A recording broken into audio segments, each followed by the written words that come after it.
భారతదేశ సంస్కృతి సాంప్రదాయాల్లో రాఖీ పండుగకు ఒక ప్రత్యేక విశిష్టత ఉందని, ఇట్టి కులమతాలకు అతీతంగా జరుపుకునే పండుగ అని ముస్లిం మైనారిటీ సంఘం నాయకులు ఎండి హాస్గర్ పేర్కొన్నారు. కాకినాడ సాంబమూర్తి నగర్లో నగర ముస్లిం మైనారిటీ సంఘం ఆధ్వర్యంలో రాఖీ వేడుకలు నిర్వహించారు. కార్యక్రమంలో కుటుంబంలో చిన్నలు పెద్దలు అంతా వారి అక్క తమ్ముళ్ల అనుబంధాన్ని చాటుతూ రాఖీలు కట్టగా స్వీట్ తినిపించగా రాఖీ కట్టిన ఆడపడుచుకు బహుమతులు అందజేశారు. ఈ సందర్భంగా ఎండి హాస్గర్ మాట్లాడుతూ, ఇంటి ఆడబిడ్డకు రక్షణగా తన అన్న తమ్ముళ్లకు కట్టే ఈ రాఖీ బంధాన్ని భవిష్యత్ తరాలకు ఒక పవిత్ర బంధంగా నిలిచే విధంగా ప్రతి ఒక్కరూ కృషి చేయాలన్నారు.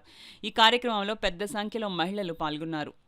ఈరోజు కుల మతానికి అతీతంగా నా నివాసంలో అందరూ కుటుంబ సభ్యులతో మరి మా బంధుమిత్రులతో ఆ పిల్లలతో అందరూ కలిసి ఈరోజు మా పిల్లలు అందరూ మా ఫ్యామిలీ వాళ్ళందరూ కలిసి రాఖీ పండుగ ఘనంగా జరపడం జరిగింది.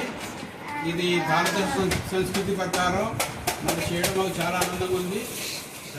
ఇందులో ఏ విధంగా ఇందులో ముస్లిం మతానికి వ్యతిరేకంగా ఏమీ లేదు. ఇది భారత సంస్కృతికి మాత్రమే. ఆ సంస్కృతిని పాటిస్తూ ఈరోజు మేము ఘనంగా రాఖీ పండుగ చేసుకోవడం జరిగింది.